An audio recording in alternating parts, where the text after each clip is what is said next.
Joseph had a dream, and when he told it to his brothers, they hated him all the more. Hi, my name is Andrew, and today is day 12 of our Bible reading journey. Today, we're going to be reading chapter 37 to 39 in the book of Genesis. And at the end, I'm going to tell you guys what caught my attention the most. The Bible reading journey, it's a 365 days challenge created by Be the Legacy. And we're going to be doing lives Monday to Sunday in three languages: English, Portuguese, and Spanish. And if you haven't found our daily planner, it's in the link below. Let's read. Chapter 37. Jacob lived in the land where his father had stayed, the land of Canaan. This is the account of Jacob's family line. Joseph, a young man of 17, was tending the flocks with his brothers, the son of Bilhah and the sons of Zilpah, his father's wives, and he brought their father a bad report about them. Now Israel loved Joseph more than any of his other sons, because he had been born to him in his old age, and he made an ornate robe for him. When his brothers saw that their father loved him more than any of them, they hated him and could not speak a kind of word. Joseph had a dream, and when he told it to his brothers, they hated him all the more. He said to them, "Listen to this dream I had. We were binding sheaves and grain out, and hit the field when suddenly my sheaf rose and stood upright." It's strange.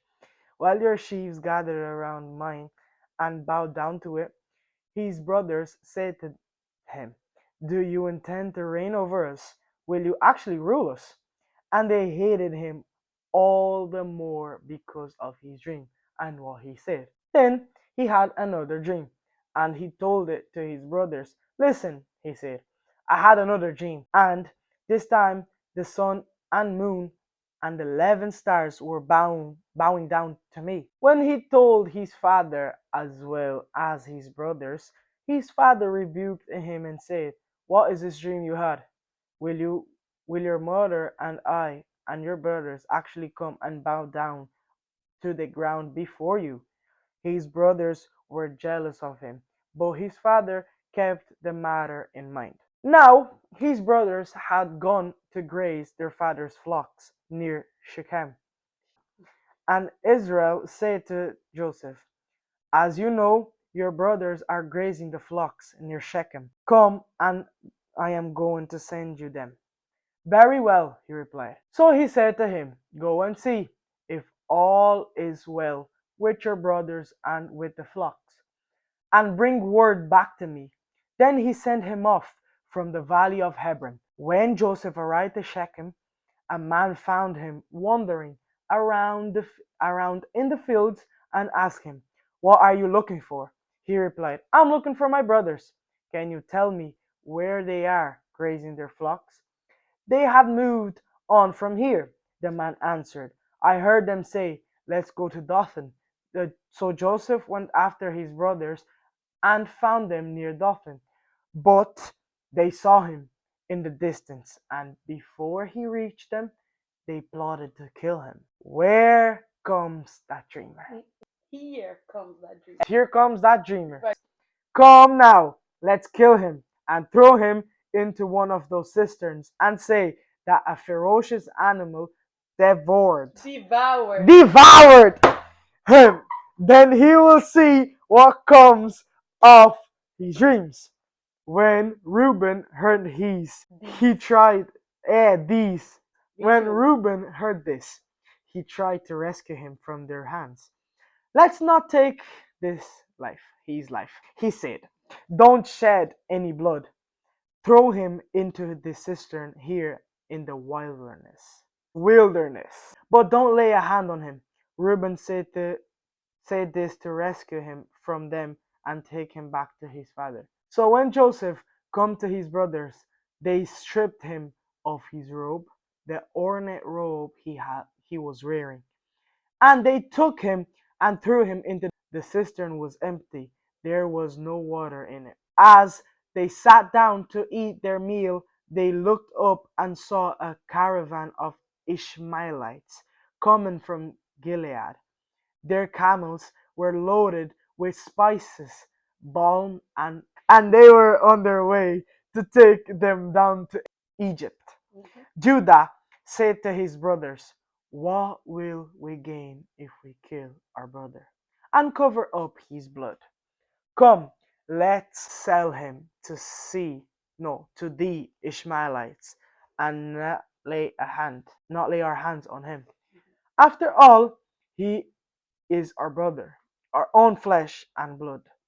His brothers agreed. So when the Midianite merchants came by, his brothers pulled Joseph up out of the cistern and sold him for 20 shekels of silver to the Ishmaelites who took him to Egypt. When Reuben returned to the cistern and saw that Joseph was not there, he tore his clothes. He went back to his brothers and said, "The boy isn't there. Where can I turn now?" Then they got Joseph's robe, slaughtered a goat, and dipped the robe in the blood. They took the ornate robe back to their father and said, "We found this. Examine it to see whether it is your son's robe." And he recognized it and said, "It is my son's robe. Some ferocious animal has devoured him. Joseph was surely being torn to pieces." Then Jacob tore his clothes, but on sackcloth, and mourned for his son many days. All his sons and daughters came to comfort him, but he refused to be comforted. "No," he said, "I will continue to mourn until I join my son in the grave." So his father wept for him. Meanwhile, the Midianites sold Joseph in Egypt to Potifar, one of Pharaoh's officials, the captain of the guard. Chapter 38. At the time, Judah left his brothers and went down to stay with a man of Adullam named Hira. There, Judah met the daughter of a Canaanite man named Shua. He married her and made love to her. She became pregnant and gave birth to a son, who was named She conceived again and gave birth to a son and named him Onan. She gave birth to still another son and named him Shelah. It was at Kezib that she gave birth to him. Judah got a wife for his firstborn, and her name was Tamar. But Judah's firstborn was wicked in the Lord's sight. So the Lord put him to death. Then Judah said to Onan, "Sleep with your brother's wife and fulfill your duty to her as brother-in-law, to raise up offspring for your brother." But Onan knew that the child would not be his. So whenever he slept with his brother's wife, he spilled his semen on the ground to keep from providing offspring for his brother. What he did was wicked in the Lord's sight. So the Lord put him to death also. Judah then said to his daughter in law Tamar, "Live as a widow in your father's household until my son Shelah grows up." For he thought he may die too, just like his brothers. So Tamar went to live in her father's household. After a long time, Judah's wife, the daughter of Shua, died.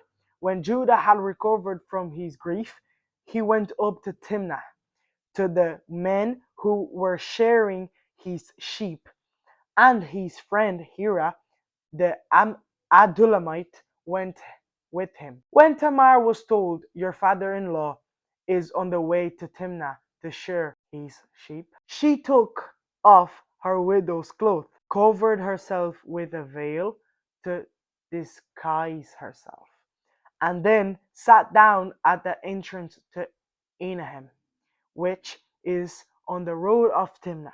For she saw that though Shelah had now grown up, she had not been given to him as a wife.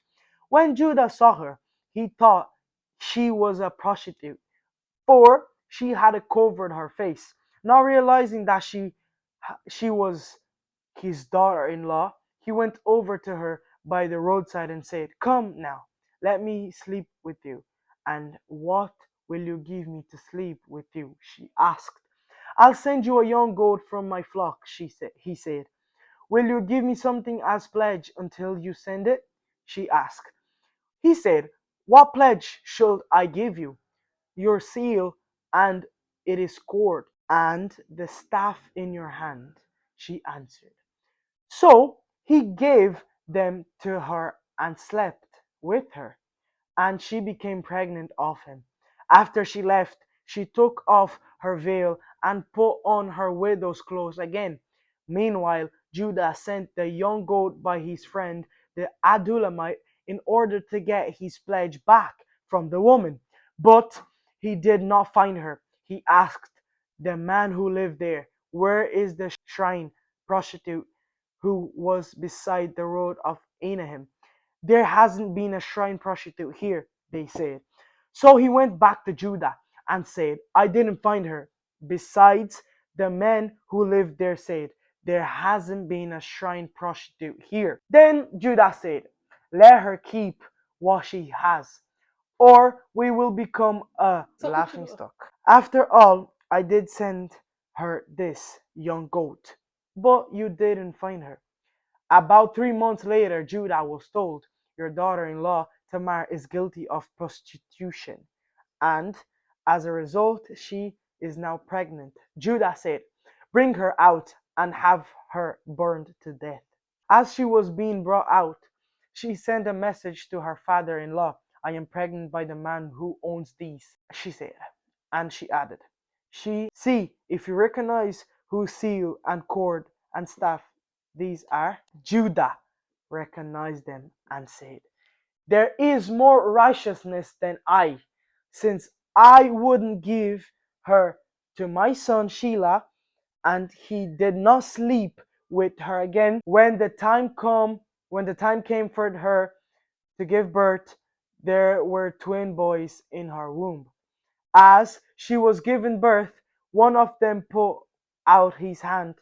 So the midwife took a scarlet thread and tied it on his wrist and said, 'This one came out first.' But when he drew back his hand, his brother came out. And she said, 'So this is how you have been broken out.' And he was named Perez. Then his brother, who had the scarlet thread on his wrist, came out, and he was named Zerah. Chapter 39. Now Joseph had been taken down to Egypt. Potifar, an Egyptian who was one of the Pharaoh's officials, the captain of the guard, bought him from the Ishmaelites who had taken him there. The Lord was with Joseph, so that he prospered and lived in a house of the Egyptian master. When his master saw that the Lord was with him and that the Lord gave him success in everything he did, Joseph found favor in his eyes and became his attendant. Potiphar put him in charge of his household, and he entrusted to his care everything he owned. From the time he put him in charge of his household and of all that he owned, the Lord blessed the household of the Egyptian because of Joseph. The blessings of the Lord was everything Potiphar had, both both in the house and the field. Okay. So Potiphar left everything he had in Joseph's care. With Joseph in charge, he did not concern himself with anything except the food he ate. Now Joseph was well and handsome. And after a while, his master's wife took notice of Joseph and said, "Come to bed with me." But he refused. "With me in charge," he told her, "my master does not concern himself with anything in the house. Everything he owns, he has entrusted to my care. No one is greater in this house than I am. My master has withheld nothing from the except you, because you are his wife. How then could I do such a wicked thing and sin against God?" And though she spoke to Joseph day after day, he refused to go to bed with her or even be with her. One day he went into the house to attend to his duties, and none of the household servants was inside. She caught him by his cloak and said, "Come to bed with me." But he left his cloak in her hand and ran out of the house. When she saw that she had left his cloak in her hand and had run out of the house, she called her household servants. "Look," she said to him, "this Hebrew has been brought to us to make sport of us. He came in here to sleep with me, but I screamed. When he heard me scream for help, he left his cloak beside me and ran out of the house." She kept his cloak beside her until his master came home. Then she told him this history: "The Hebrew slave you brought us came to me and made sport of me. But as soon as I screamed for help, he left his cloak beside me and ran out of the house." When his master heard the story, his wife told him, saying, "This is how your slave treated me." He burned with anger.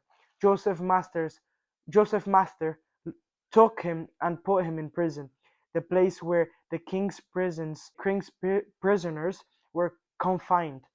But while Joseph was there in the prison, the Lord was with him. He showed him kindness and granted him favor in the eyes of the prison warden. So the warden put Joseph in charge of all those held in prison, and he was made responsible for all that was done there.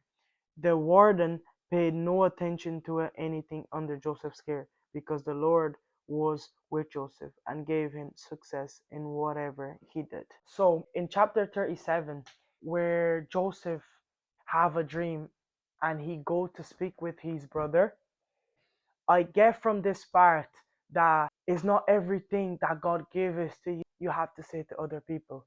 It's not everything God gives to you it's public, but sometimes what God gives to you has to be personal. What I take from the verse where Joseph says here, Joseph had a dream, and when he told to his brothers, they hated him. And also, it says here that he said to them, "Listen to this dream. We were binding sheaves of corn out in the field, when suddenly my sheaf rose and stood upright, while sheaves gathered round mine and bowed down to it." Sometimes we have to understand that there's things that God tell us that we don't need to tell other people. And also, when God give you something, it's in your eyes and God's eyes. It's not in other people's eyes. You have to understand that when God give you something about your future, if you tell other people, people's gonna be thinking about your present and not about your future. So what I get with this is that we should keep sometimes what God tells us to our own personal life, where we're going to work on it and we're going to upgrade on it and we're going to be good on it. And that's what I take from the three chapters we read. And I want to pray for each one of us. Lord, thank you for once more. You give us the opportunity to read the Bible, to be here once more and have a time with your word. I pray that you speak to every single one of your sons and that you keep their heart to you, Lord. I pray that everything you have to say to them, they work on it and they upgrade on it and they become masters on what you have give to them. I pray that the next people that be read is going to be reading the Bible be blessed also. I thank you for the opportunity, Lord, and amen. Also, I want to say that be ready for the next chapters and be the legacy.